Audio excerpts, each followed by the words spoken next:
Hello and welcome to another SH Figuarts review. Today we're looking at Kamen Rider Build Rabbit Tank Sparkling Form. This is a Tamashii web exclusive and hence the box doesn't have a window or anything. Being a web exclusive, you'd hope that the quality would be slightly better than the first build figure, and in some aspects it is. However, there's still many details missing for some reason. At first glance, this figure does use some of the same molding as the regular build figure, such as the fist hands, the stomach area, all of the joints, neck piece, and the feet, as well as all of the hands. The rest of the body is built on top of his previous molds, just like the suit is in the show. In terms of the quality of the figure itself, the plastic molding is quite good. Everything is quite sharp and detailed. I don't see any plastic cutoffs or anything like that, or smudges anywhere on the plastic left from the molding injection. There's a few tiny marks here and there, but that's to be expected, and complaining about that would just be silly. The joints are also pretty good. Everything moves very smoothly and nothing is loose. Just like the regular figure, the belt is not connected or glued down, so it's nice, it can move around the place. And the little handlebar on the driver is also articulated, just like the regular build figure. In fact, this whole belt piece is the same as the regular figure. But the plastic seems to be quite good. The paint job is not, especially for a premium Bandai item. There are numerous spots on my figure where the paint is slightly smudged or painted out of line. When you look at the design like this, there are a lot of sharp corners, sharp edges and triangles. The suit design itself is also made to have line moldings going across the entire body, which should make it easier for the machines to paint the figure properly.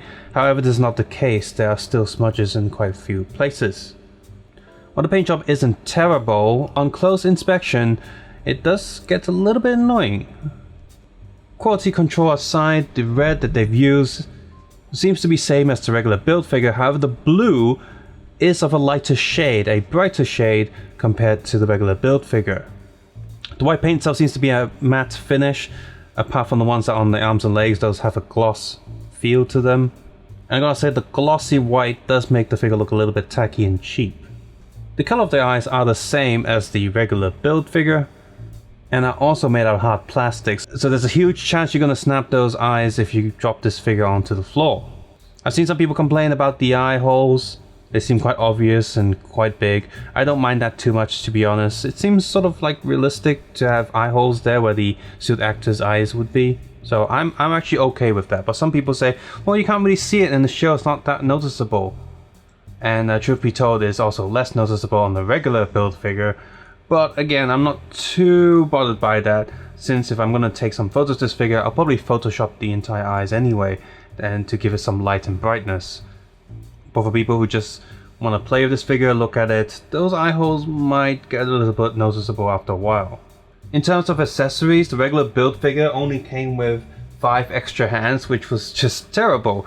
But here we have slightly better. We have 9 extra hands instead of just 5. Aside from the fist already attached to the figure, we also have his signature posing hand, as well as a hand to crank his belt. We have 2 spray open hands, a pair of bike riding hands, a pair of slightly pointing relaxed hands, and another extra right hand that's for stroking his blue eye. In terms of the belt details, it's exactly same mold, but they did improve it ever so slightly by adding some metallic red paint where it should be. It was really noticeable that a lot of detail was missing from the regular figure's belt. However, a lot of details are still missing. The red that they've added, it's nice I suppose, but the actual pattern that's printed on the red area is missing, as well as more silver linings underneath is all gone. In the original figure, the bottles inserted into the belt only have a bit of black painted on the front, whereas it should be painted all around the top and the back to make it screen accurate. Our sparkling can here with build is slightly better, though all the paint details are indeed there. However, just like the belt, the sticker details are completely gone. And when you look at the actual suit or the DX Henshin toy and look at this figure, you'll see that it makes it look quite different. Far too much detail is missing from this can, and it's just quite obvious when you think about how big this can is supposed to be.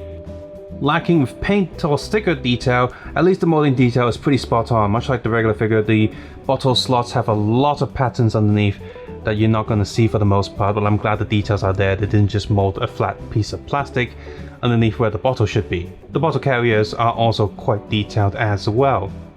I think it's just out of luck that the original figure was able to have the bottles sort of click onto the bottle holder, but in this case this giant can will not fit, and you will have to leave it in the belt or have the figure holding it, or else it will go missing. I do like that the bottles stay quite snugly inside the belt and they shouldn't fall out at all. Putting that can out from the belt, you notice that the two pegs that peg into the belt are not painted at all, whereas in the toy or the suit or the show, those little pegs should be painted metallic blue or metallic red. I can sort of understand that you don't want, since that's where it pegs into the belt, there's going to be a lot of friction and rubbing, and you don't want paint there to get in the way or rub off. But I will say that this figure should have come with an extra can in the open position with fully painted details for the figure to hold on to. It would have been a nice bonus, but we don't get anything like that. So instead we just get a bunch of hands as the only accessories in this figure. Moving on to articulation, he's got a double neck joint. He can look quite far down, quite back up, sideways, not too much. Full rotation here, I think, yep. His collar does get in the way a little bit, but it's fine. Easy peasy to get in the way of the arm just a little bit, but otherwise he's got the double shoulder joint like most Figuarts. This shoulder pad is only a ball peg, there's a little hinge attached to the arm. But it does get out of the way just a little bit, just enough for you to move his arm up. And you see he's still getting in the way with there. Upper arm rotation, full rotation here. Double elbow joint. Hands are on pegs that swivel. The peg joint, by the way, is quite tight, so swapping hands is not that fun. Pulling hands off are okay, but pushing them on is annoying. We of course have double torso joint. Go quite far forward, sideways, so quite good. This piece here, the joint is really well hidden. It can move down to cover up the tummy, or it can move up a bit so it doesn't stop your articulation in the stomach area. Leg comes down a bit on a ball peg, on a swivel. Leg goes up, back, full rotation here, up this way. The double knee joint. Foot goes sideways, sideways. Toe joint goes up a bit, doesn't go down. Foot goes up, foot goes down. And of course you got the rabbit and tank boot mold at the bottom. Overall, I think the design of this suit is quite nice. As a middle upgrade form, it's alright. While being an upgrade, it does reflect the original colors of Build's suit. The build quality is quite good, the plastic is pretty nice, and the joints are also very fun to play with as well.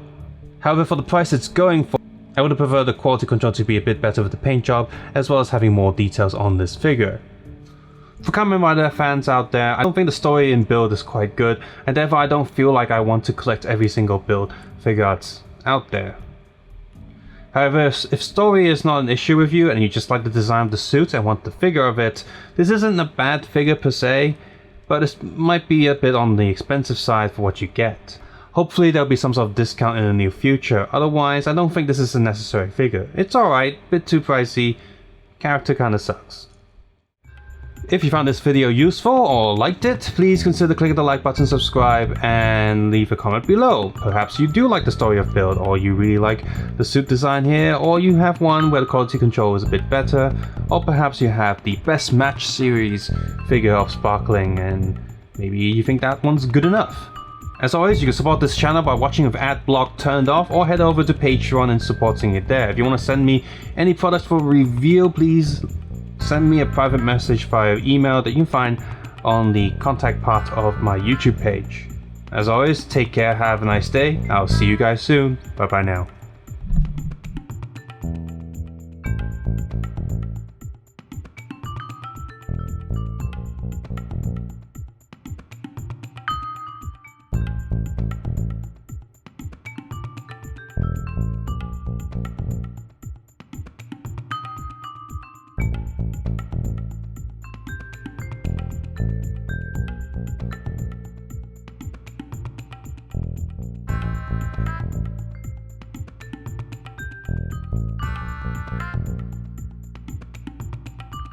you.